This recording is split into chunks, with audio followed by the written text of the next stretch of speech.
Je voudrais tout d'abord vous faire partager une conviction de femme. Je m'excuse de le faire devant cette assemblée presque exclusivement composée d'hommes. Aucune femme ne recourt de gaieté de cœur à l'avortement.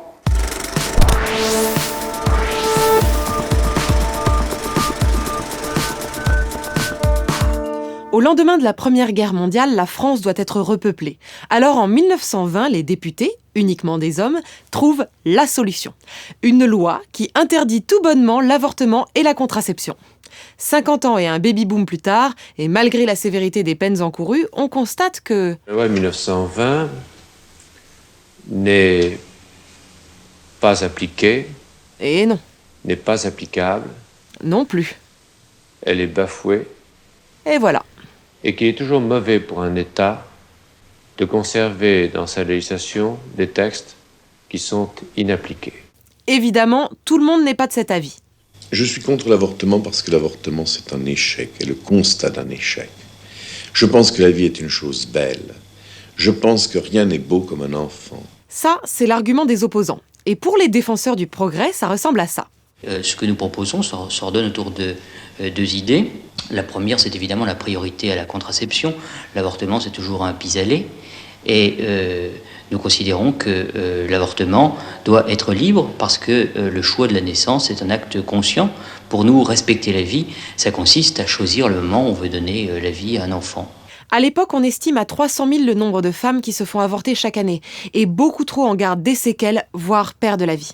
Elle est atteinte de septicémie, c'est-à-dire d'une infection généralisée, très grave, et autrefois régulièrement mortelle, à la suite d'un avortement mal fait. Il faut alors faire comprendre que l'avortement n'est pas une solution de confort ou de facilité, mais un véritable enjeu.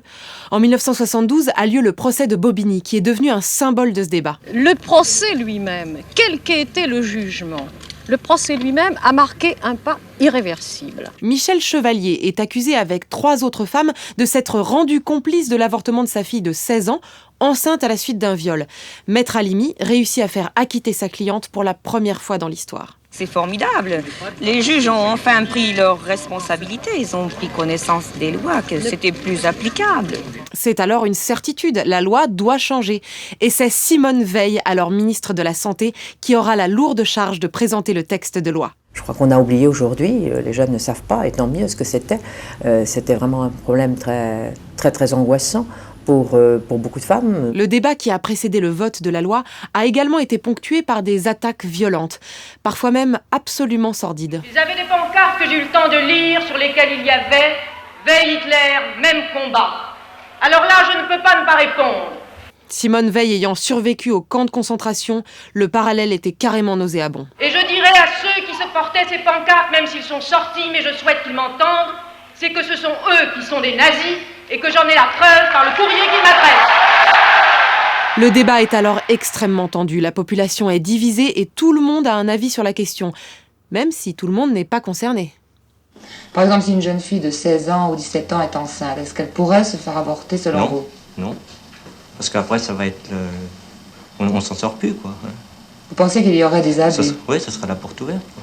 Porte ouverte à quoi ? À tous les abus, à tout. On se dira, bon, on peut y aller tranquillement, puisqu'on aura toujours la porte de secours. Ce qui a été tout de même très désagréable dans le débat, c'est la façon dont il a été alors faussé par des mouvements d'opinion à l'extérieur. Il faut alors faire comprendre que l'avortement est un véritable problème qui se doit d'être dépénalisé pour pouvoir être contrôlé. Faire comprendre également les raisons qui poussent certaines femmes à interrompre leur grossesse. Mon mari n'a pas encore terminé son service militaire et je travaille et je ne peux pas élever un deuxième enfant pour l'instant. Je suis jeune mariée, j'ai eu un bébé un petit peu trop tôt à mon avis et que j'aimerais en avoir un dans plusieurs années, c'est-à-dire pas tout de suite. Tout de suite après, il y eut pour moi l'avortement. Parce qu'une femme violée, le premier besoin qu'elle a, c'est de se laver, c'est de laver son corps, d'enlever toutes les traces, toutes les marques encore qui restent sur elle. Et puis moi, quand j'ai appris que j'étais enceinte, c'était affreux. Le 5 avril 1971, 343 femmes lancent l'appel des 343 et clament « 1 million de femmes se font avorter chaque année. Je déclare que je suis l'une d'elles ». Je me demande si cette loi aurait eu lieu si elle n'avait pas commencé par signer le manifeste des 343, on les a appelés quelquefois les 343 salopes, le manifeste où nous disions que dans notre vie, nous étions toutes faites avorter. Pendant que le texte de loi se prépare, le débat devient national. Nous, élus locaux, nous n'acceptons pas ce qui se prépare. Visiblement, ils sont contre. Mais nous ne pensons pas que la solution soit le permis légal de tuer. Les arguments des anti-IVG ramènent souvent le débat autour de la question de la vie à venir, sans prendre en compte celle de la mère et des difficultés qu'elle peut rencontrer. Moi, l'avortement, je suis pour. Ah. C'est absolument incroyable. On voit que ce sont les hommes qui font les lois, parce que s'il leur arrivait quelquefois d'avoir les problèmes des femmes, ils comprendraient plus facilement qu'il faut absolument que ce problème se règle très très rapidement. Alors c'est avec autant de finesse que d'intelligence que Simone Veil va présenter son projet à l'Assemblée. Je voudrais tout d'abord vous faire partager une conviction de femme. Je m'excuse de le faire devant cette Assemblée presque exclusivement composée d'hommes. Aucune femme ne recourt de gaieté de cœur à l'avortement. Aucune. Jamais. Je le dis avec toute ma conviction, l'avortement doit rester l'exception, l'ultime recours pour des situations sans issue.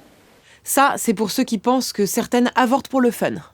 C'est toujours un drame, cela restera toujours un drame. Et bien sûr, derrière cette loi, il y a des femmes, leur intégrité physique et psychologique, et parfois leur vie. Actuellement, celles qui se trouvent dans cette situation de détresse, qui s'en préoccupe ? Puis elle va interroger les opposants à la loi sur leur jugement face à une réalité bien plus amère. Parmi ceux qui combattent aujourd'hui une éventuelle modification de la loi répressive, combien sont-ils ceux qui se sont préoccupés d'aider ces femmes dans leur détresse ? Combien sont-ils ceux qui, au-delà de ce qu'ils jugent comme une faute, ont su manifester aux jeunes mères célibataires la compréhension et l'appui moral dont elles avaient un si grand besoin ? La loi Veil du 15 janvier 1975 autorise l'interruption volontaire de grossesse.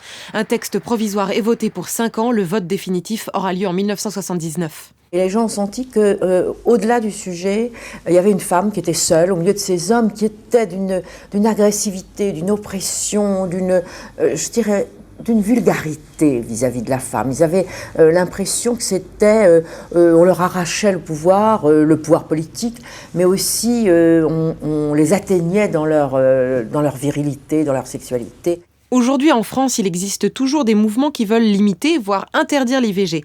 Et l'accès réel des femmes y est très inégal selon les territoires et encore sous-tendu de bien trop de jugements. Au planning familial du département, personne ne décroche et sur place, on trouve porte close. Certaines femmes se trouvent donc livrées à elles-mêmes et manquent d'informations. À l'international, la situation diffère selon les pays. Par exemple, l'Irlande progresse sur la question tandis que l'Argentine y est toujours opposée et que l'Espagne l'a récemment remise en cause. Nous devons soutenir les femmes pour que l'avortement leur reste accessible. La société, quel que soit son développement économique ou le régime politique qui la gouverne, a encore du mal à concéder aux femmes la liberté de décider si elles veulent ou non poursuivre une grossesse. L'avortement, c'est nous qui décidons. Et pour citer Simone de Beauvoir, n'oubliez jamais qu'il suffira d'une crise politique, économique ou religieuse pour que les droits des femmes soient remis en question. Ces droits ne sont jamais acquis, vous devez rester vigilante votre vie durant.